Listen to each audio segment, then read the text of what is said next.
Killer's Day. The goddess of medicine and healing. The lady of divine salvation, mercy, and hangovers. The patient goddess. The role of the interior was the safety of the empress and the cultural integrity of the imperium. On occasion, Lorem Raelin felt a need to remind herself of their mission statement. Given the untethered powers of her office, she had the freedom to act without let or hindrance, and she had made use of it over the years. As a mere agent, she had presumed to know the scope of such abilities, but it was a terrible power that had to be experienced. The right choice was not always the moral one. Only after the office fell on her shoulders did the depth of her authority truly become clear. Instinctively, she cultivated the friendship of Oppermayor Potak, now the High Advocate at the Ministry of Justice. The Adix's sense of rectitude could be suffocating, but she provided an uncompromising moral weather vane. After all these years, Raelin still slept soundly. But those years had passed, and she faced the choice of tapping her successor. She was a weapon answerable to one woman, but the Empress could not have guessed how matters would turn in her absence. The next minister would need to understand the virtues of stillness as much as action, and not once, but over a lifetime. The temptations were rife with the prospect of abuse, but as she listened to Lilu Bogosi, she considered her options. Know thyself. The amazing animal Imperium and Sea Preserve was getting on her nerves. Even without the omnispam, there was still a visceral dread from the park's theme music. At the amazing kingdom, the fun never ends, with surprises awaiting you round every bend. See majestic Vilyux, and watch Isaacs billow, and thrill to our green-nosed pouchadillo. With 12 insipid couplets, all extolling pricey attractions of suspect quality, the theme song of The Amazing Kingdom was as low budget as the park itself. A monument to cost-cutting and questionable construction, she couldn't help but noting Bogosi grew especially foggy when asked about the green-nosed marsupial. Amusing. Saving the dye job memo for later, she watched as the forensic team began another sweep in the sizable tank and set her hunters to comb Central's datanet on Bogosi's past. Tuning out the woman's blathering, she looked into the data and swam. Like many successful citizens in the capital, Bogosi was an immigrant from the nearby sector capital world of Alash. Unfortunately, the woman seemed to be fleeing an unsavory past, and the teeming billions of shill offer the opportunity to disappear and remake one's image. Irritating. Contemporary records from Valash mentioned an illegal Darvik racing ring collapsing after a pawn bust involving Free Rikiri from a semi-professional hunting team. A non-trivial sum of credits had gone missing. 2 months later, one Lurai Bhagwam appeared on Shill. Quietly filing a legal motion changing her name to Lilu Bogosi, she underwent hair extension treatment and a liposuction before resuming her vocation as a veterinarian. Financially solvent, Bogosi worked tirelessly to establish herself, but it was a chance video with the children's channel, Network 37, that had been her real break. A memo from 37's programming board felt that her performance was brooding yet informative, and optioned a series. Using her clinic as a springboard, Bogosi never looked back. Raelin saved the rest of the data for later. Only one vehicle left the park last evening. Tracing the highway video within moments, she had directed another team out to the One Tory Business Park, where they were currently raking through the smouldering remains of Bradoom Pest Control. Security coverage in the dilapidated park was non-existent, but 2 bodies had been recovered. Irksome. Her most promising lead remained the battered and water-damaged Omnipad, recovered from the holding pen of the heavily sedated predator. 3 teams of forensic specialists were combing the park for evidence, and Bogosi was only a sideline. Loathsome. possibly complicit. Certainly not helpful. With a flicker of thought, Raylan directed her algorithms to keep tabs on the park owner for later. Currently, the woman was wringing her hands over the expense of shipping the hawk back to its native world, and badgering her IT techs over creating a holographic replacement on the cheap. "I'm telling you, no more real animals!" Boghosi jabbed a finger toward the hawk tank, seemingly oblivious to any complicity in regicide. Despite the early hour and the park being closed, she had demanded a blue grail from the Marvy the Happy Palvers Cafe, and was currently on her second. "I've got to make up the cost of shipping the bastard, and I don't want another one to feed." Holograms. Raylan hid a scowl of reproach, and declined to point out Boghosi was running a nature park. The woman's company made her want to wash, but despite mounting evidence that the Ministry of the Environment was being scammed, Raylan held her peace. The woman wasn't going anywhere for the moment, and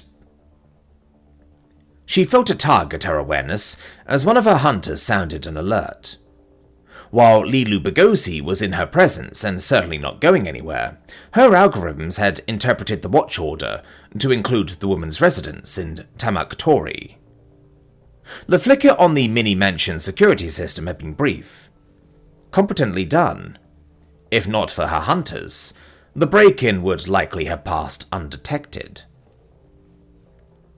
Raylan dove into the weave of data, and a neighborhood security camera obligingly displayed 4 small women, clad in utility coveralls and airbike helmets, entering the grounds. Rolling back the footage, the quartet walked to Boghosi's home from an unremarkable purple utility van, parked 2 streets away, registered to him. "I told you it would be easy," Padviri said as they slipped inside. Boghosi's home featured a Palantech security system. While capable, it was a ubiquitous model pushed on homeowners everywhere and easily handled. Her jammer did most of the work by isolating and spoofing the house's ID. She had trained as a scout, and that sometimes meant an urban jungle. While the fire would cover a wealth of evidence, it paid to be careful. At least she wasn't burning down a marina this time. "Would you get us inside? My Asaic is killing me," Kalis grumbled. "If you taped it to your leg, you wouldn't have that problem," she said tartly. "I told you not to wrap it around your waist. We have to wear these jumpsuits so we blend in." Yeah, we know. Gloves, helmets, jumpsuits, and tuck in our tails so no one sees that we're Pezrin, but this is literally a pain in my ass." "Just let her work," Raikishi said, watching the gate with Zenshiki. "The sooner we get in, the sooner we're done." The Tamak Tori constabulary would probably react to any intrusion within 12 minutes, but only if she slipped up, and she hadn't.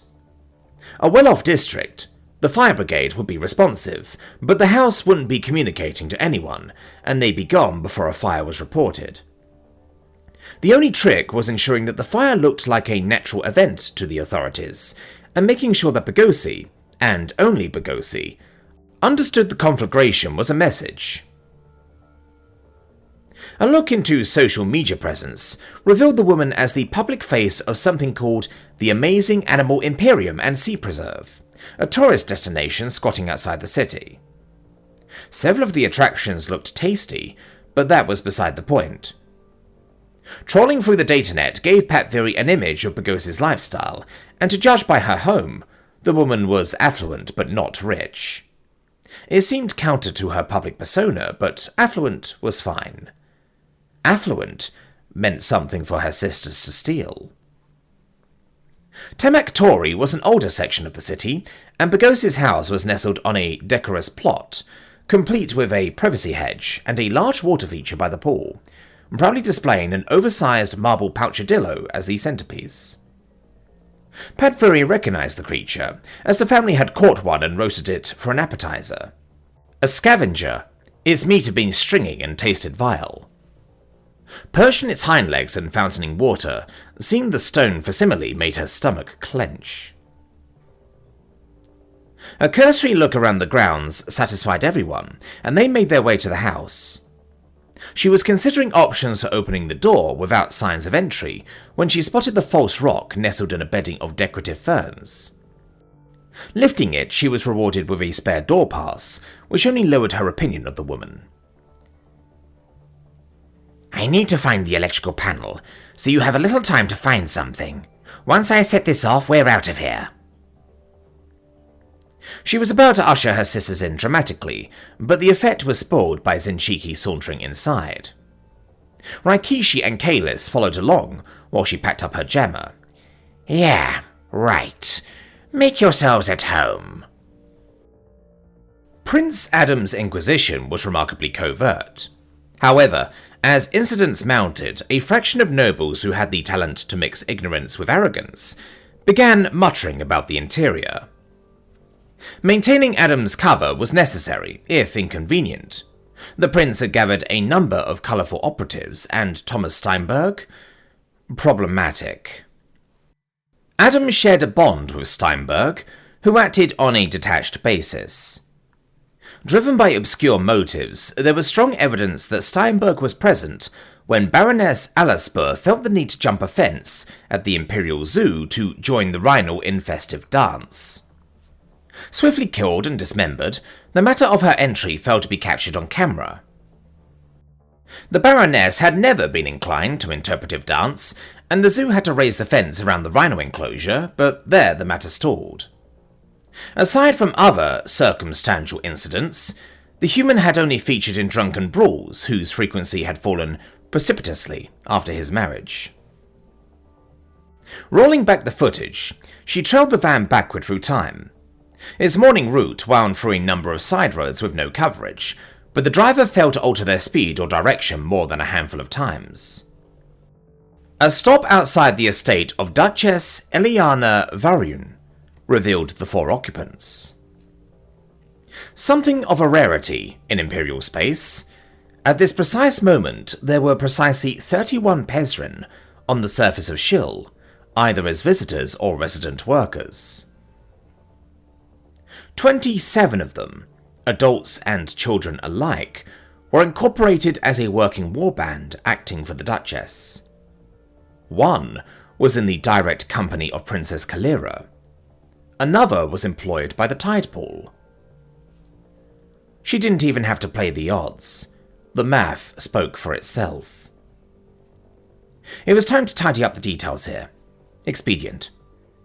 Thandi Palin, the senior agent on site, had a good record and could handle matters with discretion. She hadn't spent her morning joggling the woman's elbow, but no one liked the boss loitering about. If she left soon, she could make it to the tide pool in time for lunch, but there was one last matter to consider. Ms. Bigosi, the Rem said to the room as she wheeled about. Locked in a heated discussion about holograms and blissfully ignoring the urgent whispers from her legal team, the celebrity veterinarian looked up, clutching her drink like a life preserver. Raylin took comfort that even in her advancing years, she could still make an impression. Despite having moved on to her 3rd Blue Grail, Bigosi retained the ability to focus. Possessed of greater self-preservation than their client, her legal team had no trouble at all. I have what you will doubtless see as some good news and bad news. Dubious, but true from your perspective, Raylin said lifelessly. Several of the attorneys paled. Smoochie the Hawk will have to be terminated and its stomach pumped for forensic analysis. Oh, yeah, that's terrible. I mean, we all just love Smoochie. Bigosi slurped the Blue Grail. Despite her words, the woman looked flushed with relief. So, what's the good news? That was the good news. You'll be hearing the bad news from Agent Palin.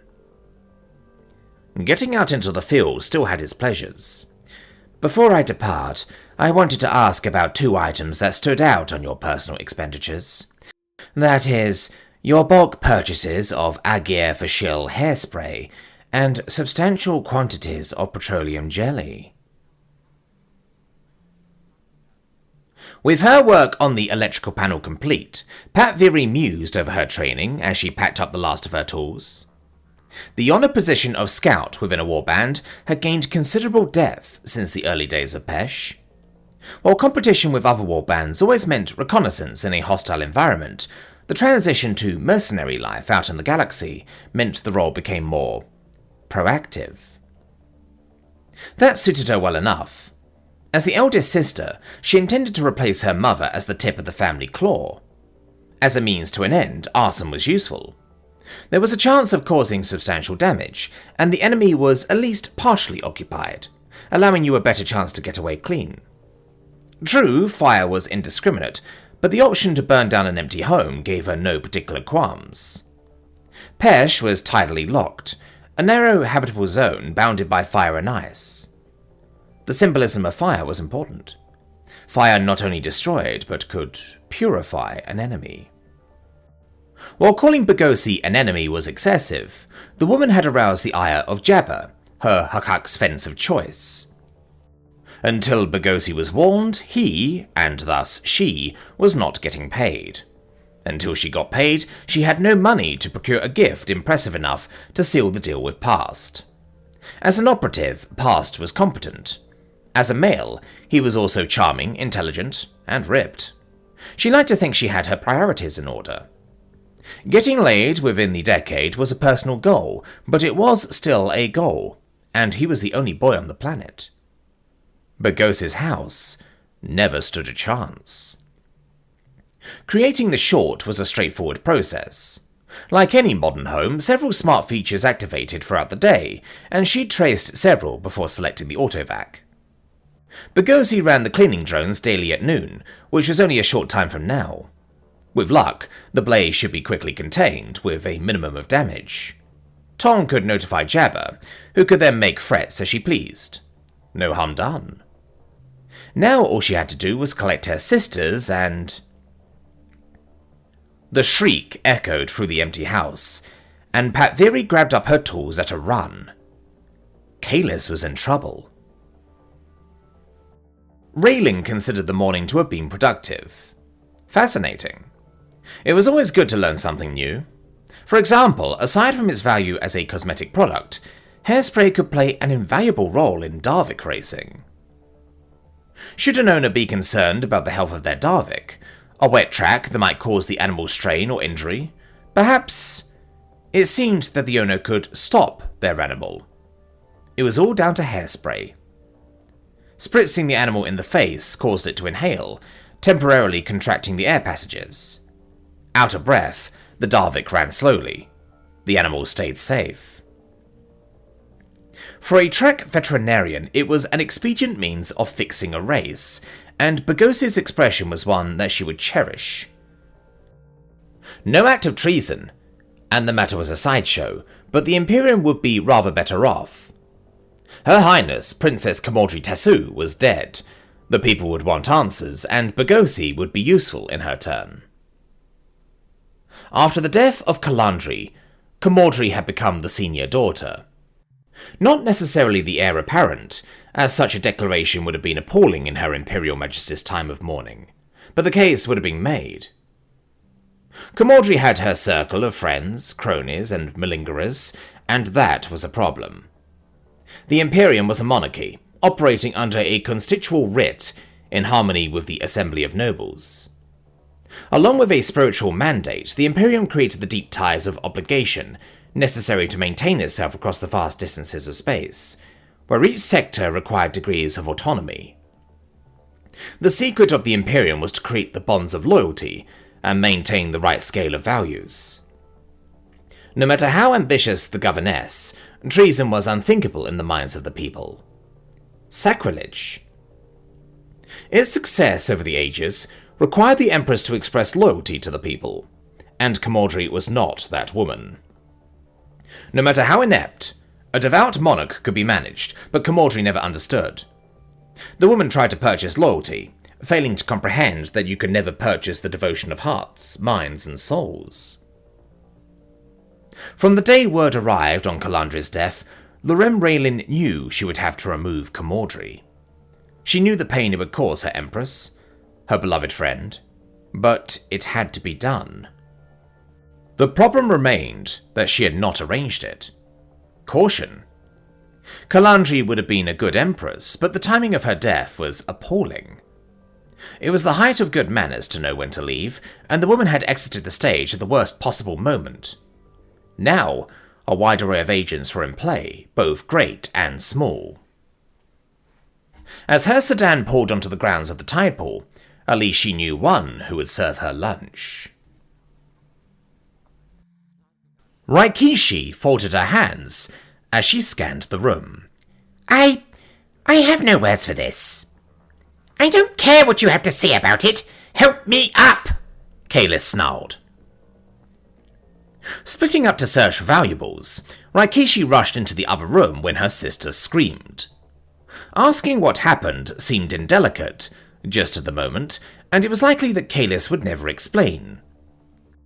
The open closet door didn't capture the attention so much as the contents of the room, which featured mirrored ceilings, plush fur throws, and an assortment of hunting spears arrayed over the walls. At the moment, lay beside an open closet, partially buried under a dozen heavy boxes, innumerable sex toys, a furry mannequin, and a satchel stuffed with credits. Shinshiki was through the door moments later, and blinked at the scene. Kalis, what? Oh, Dark Mother. It was a fair response, and Raikishi bounced on her heels as she held up a thick wad of printed credits. Look what Sis found. Kalis pushed the mannequin aside and shrugged out from under the boxes to get unsteadily to her feet. What? That's it? You haven't said 2 words all morning. Not gonna ask if I'm alright? Shinshiki nodded absently as she took in the surroundings. I've missed our family outings. What in the frozen hells? Demanded Pat Very as she arrived on the scene. I'm fine, thanks, Kalis murmured. Don't everybody worry at once. Do I want to know what you've been doing? Pat Very looked ready to throw a fit. We have to get out of here, unless you want to be gawking outside when the fire department arrives. Raikishi had been standing up the mannequin when she retched and let it tumble back to the floor. How, Dark Mother? I think I'm going to be sick. Oh no! Pat Very set her hands on her hips in defiance. You are not leaving DNA at the sight of my... Oh, you have got to be kidding me. The furry apparel on the mannequin was made in the image of a Rikiri. That alone was enough to engender disgust in a Pezrin, but splayed on his back, the crotchless aspect lent a whole new...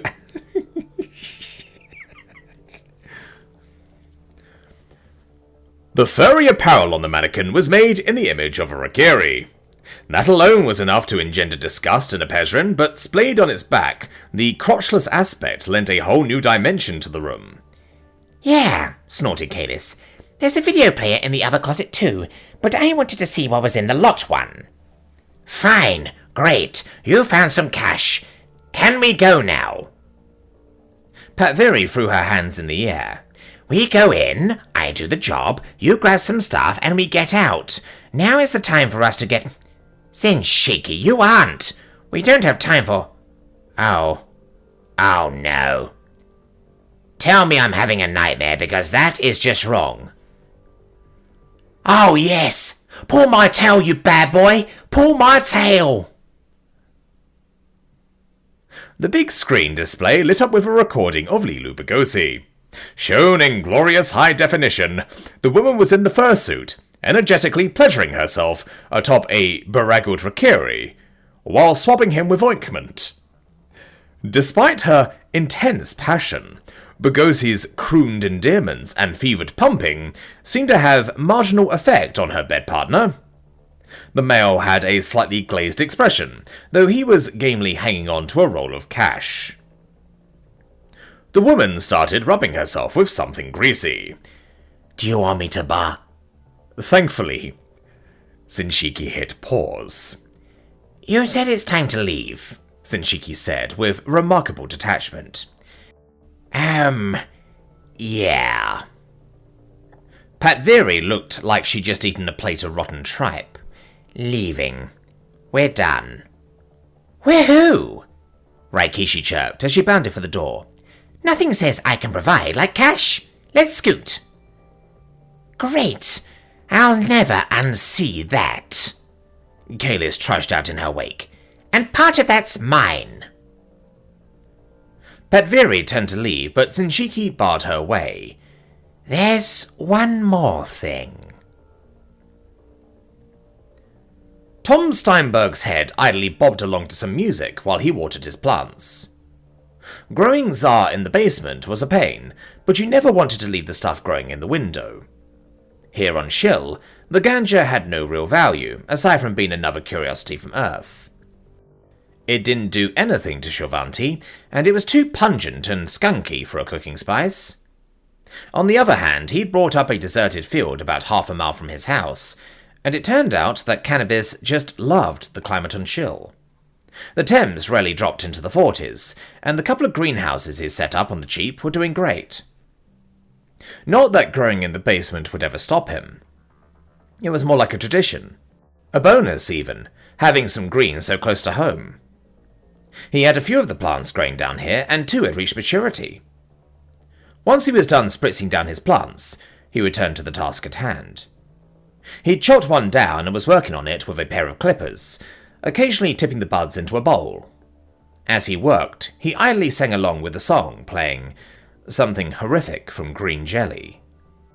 I wait at your open grave, laughing at your silent grace.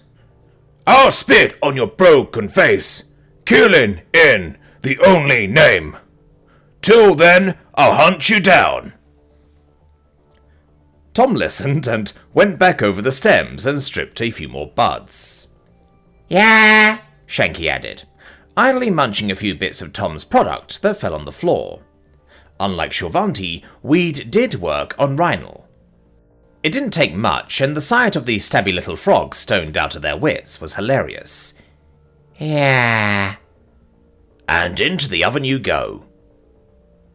Tom slid another batch of Zong onto the tray and took it upstairs, before going over the buds and breaking them up.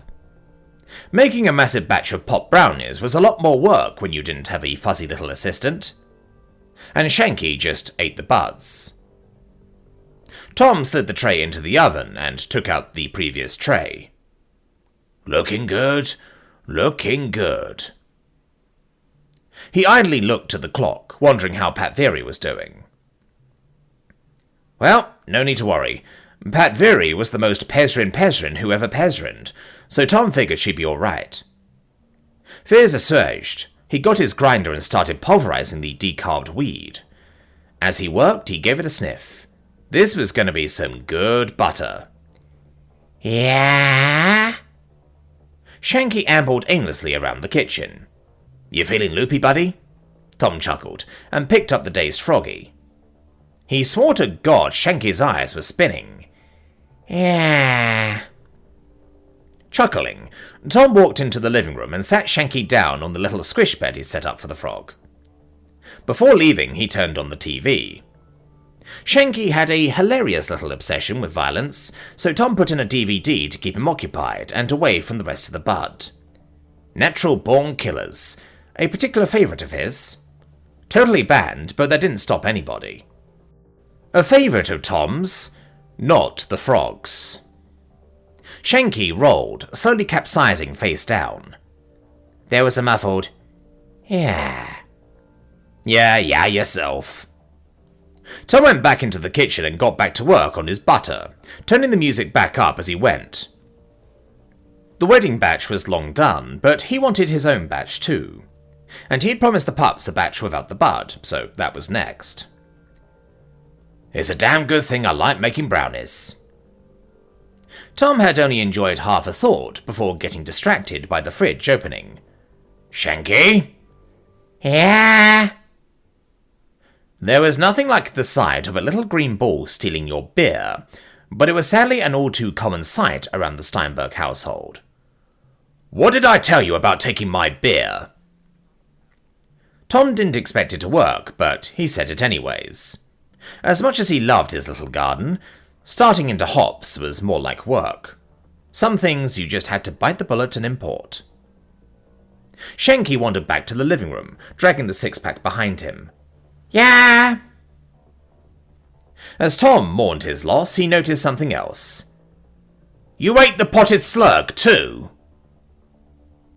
Dandy Fosker has spent 4 years with the Tamaktori Fire Department, having transferred from the heart of the city after a particularly bad incident. Despite treatment for the stress, a move to the quiet residential district had its appeal. The downside of the suburban community was a lack of ready cash.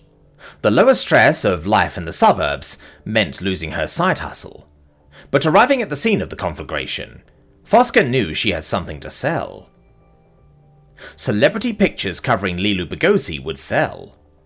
Dialing Clip's Cosream produced no results, but a hot tip to one of Clip's competitors promised a solid 300 credits if the pictures were good.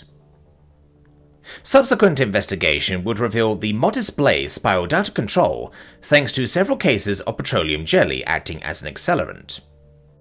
There was nothing left of the house, and Fosker was no photographer. Still, the burning inferno nicely framed the mannequin in a Rikiri suit, clutching a vibrator, as it straddled a marble pouchadillo. Alrada Kadrice considered his guest over dessert, which Lorem Raelin refused once before graciously accepting. It had been an interesting conversation. Enjoyable, if somewhat aimless, but meeting the woman again in such a short time was surely no coincidence. Raelin had invited herself in, and he had neither the inclination or the interest to refuse. Whatever had brought her to the tie pool, it could certainly wait until they finished. They were civilized people, after all. Still, once the plates were cleared and they were alone, it didn't hurt to start. He was the host, after all. Minister, I can't express what a treat your visit is. Alrada beamed pleasantly. I was thinking of you just the other day, and I can't tell you how pleased I am. I appreciate your time. As it happened, my schedule was open today. I know, Raelin said. A very enjoyable repast, my compliments. A welcome break from affairs of the day. Distressing, you say? People should leave their stress behind at the tide pool. Alrada fashioned a mew, as he regarded her, hoping it covered the moment of visceral dread. Security at the tide pool was tight, and he was almost certain the woman was messing with him, but not entirely. The gulf between almost certain and completely certain yawned like a chasm. Whatever was the trouble? Raelin folded away her hands on her lap, regarding him. Camordri is dead. A tragedy. The news will be released on Neosa's Day, since no one wants to spoil the Day of Joy, but the Typol has a reputation for getting information early.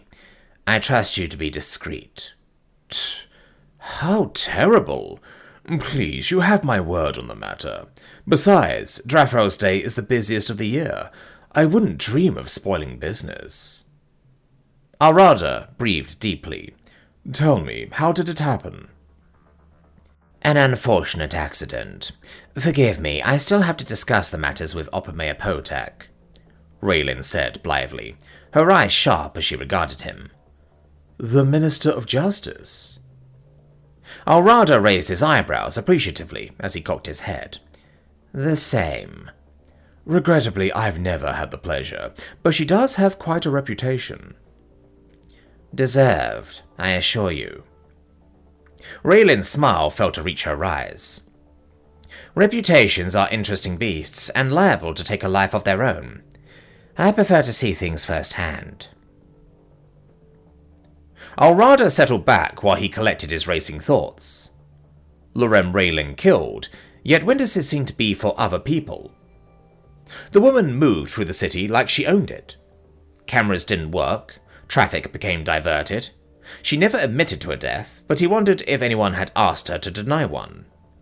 She had a reputation for being where she wanted, when she wanted, wherever she was needed. At the moment, she was in his office. It's a terrible shame about the princess, and so soon after Calandri. Alrada fanned himself heavily. The empress, goddess, the poor woman. Raylin arched an eyebrow. Her golden eyes were piercing. Camaldry was so egotistical she was mentally impaired. I'm perfectly sure you're aware of this fact. That was blunt.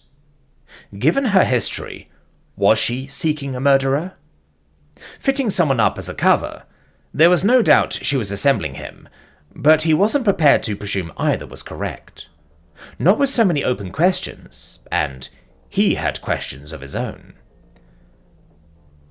That's one point of view. She was certainly given to mercurial behavior. In my experience, people like Camaldry don't require reasons. Raylin looked nonplussed as she regarded him. Certainly none which they bother to explain. Well, but that does rather limit the options of an heir. Alrada waved a hand vaguely. That is, if Princess Kalira is out in public. She is, isn't she? There was a technical answer, and there was the court of public opinion. He stayed well away from the former, but a walk through his dining room offered the latter in abundance, and right now, opinion was decidedly mixed. Being seated in the back during the address on Hella's Day was one thing, but actually giving the address the night before? If the princess was out in public, then she was a candidate as heir, but then why the veil? It was a mixed message, and given the uncertainty of the moment, the palace had released no statement to either effect. When news of Camaldry went public, grief for the empress would tear at the people's hearts, but within the assembly of nobles, speculation would be close behind. That was something he desperately needed to discover, and the woman he had seen on stage, the young woman who delivered so ably, was not the woman he'd met. With Camaldry's death, the assembly would want answers. It was quite a performance. Exemplary. Raylin's eyebrow crept fractionally higher. Yes, it was. I trust that with so many misfortunes, security will be increased for the family's safety. People will entertain all manner of concerns. I have their best interests at heart, Mr. Caldrice. There are practical limits to what can be done. Fortunately, she has a body double. Quite excellent. I understand you are aware. She said more than she needs to, if she's fitting me up. But she didn't actually respond either. That was another aspect of Raylin's reputation. While frequently obscure, no one ever accused the woman of anything so mundane as bluffing. Alrada smiled in a depreciating manner. It was an unexpected pleasure to encounter Princess Kalira's party, but that sounded like a resolution with an "and" involved. Merely an extra dimension. As the princess body double, the young woman is needed, particularly now. Raylin shrugged. It places her in a position to ask what she wants, so long as it's discreet. Is the young lady difficult? I cherish your thoughts. My encounter was so brief. Quite the contrary. A redoubtable young woman groomed for the position over many years. Even so, the situation is liminal. She is unused to dealing from a position of strength, though I believe it will grow on her. Raylin flashed a brief smile and rose. But forgive me for arriving unannounced and taking your time. So many of the assembly appear to spend time in these premises. I should dine here more often. His questions were unanswered, but so were hers. She had come, assessed him, and delivered her threat. Alrada looked at his guest as if discovering a kindred spirit. There have, Lawrence, many held, and do hold this opinion, that there is no manner of thing which less agree the one with the other, nor that is so much alike, as a civil life to the soldiers. Rochelle had committed the passage to memory. It was the first sentence of the first chapter, though in truth it was the introduction that had captured her attention. The Art of War and the Art of War. The first was written by an author named Sun Tzu, the latter by an author named Niccolo Machiavelli. The set had been given to her as a gift by those two magnificent and wonderfully odd humans, Ivy McDermott and Ryan Kennedy, milk and cookie. By the end of their first tour, she had been impressed with them. Despite the initial misgivings of some, humans were capable of marvellous feats of loyalty. The pair had survived by their loyalty to one another, but it seemed that loyalty was not a trait solely reserved for other humans. They were loyal to each other, to their wing, and in time they had become loyal to her. There were, of course, regulations about gifts from subordinates to superiors, but the end of a tour was a rare occasion with rules of its own. Regardless, the pair of digital files had no real value in credits, and she would not trade what they symbolized for anything. While Sun Tzu was interesting, the author had a purely militant focus. Those looking upon her career with a laywoman's eye might not believe that she would consider this a flaw, but to restrict yourself in that way put creative blinders. Kennedy said the work had been applied to innumerable walks of human life, but while there were glimmers of wisdom, she couldn't really see it. It was too wrapped in metaphor. On the other task, Machiavelli's offering was cosmopolitan. With no adaptation required, the text spoke to issues military, industrial, and political, and considered them intertwined. However primitive the technology, the author was laser keen. Both works deserved to be offered at the Naval Academy. Indeed, they stood shoulder to shoulder with her personal favourites, Loyalty, Duty, and Retribution by Alina, and Diplomacy and Naval Positioning by Grand Admiral Genserias, in sheer application to modern war. Eleanor's seminal work could use some competition in the classrooms, and she'd fully intended to write her old comrade, Professor Arai, before she left Shill and sent her the transcripts. Life with her family here on Shill was best kept to small doses, and if Professor Arai also happened to be this year's superintendent of the Naval Academy. The years had passed, but she fondly recalled when she and Ara Arai were newly minted cadets. While no longer close, staying with her sister was like an itch you could not scratch. Her intention to write Hara a message turned into a call. A call turned into an early lunch, and lunch had led to a very interesting conversation.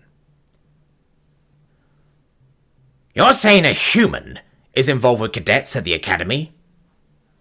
Despite herself, Rochelle boggled.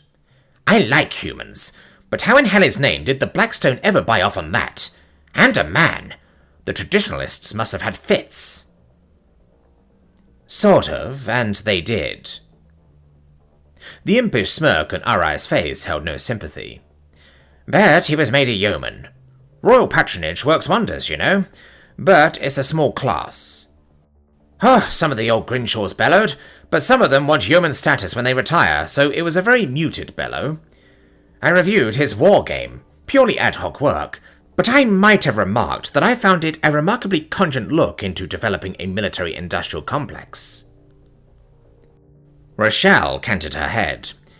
And I suppose you took no particular glee in their discomfort? Who, me? Arai scoffed. I'm becoming of my position.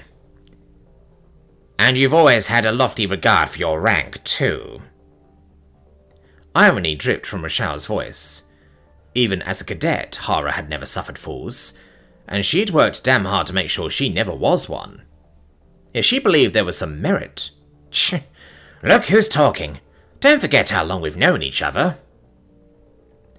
Arai folded her hands over her stomach. It had been a good repast, but her old friend looked more than satisfied. Join me this afternoon. I'm attending the Galaxy Conquest Finals in this room in my suite. I know that your niece is one of the finalist commanders. I have considered attending, but the other finalist is his student.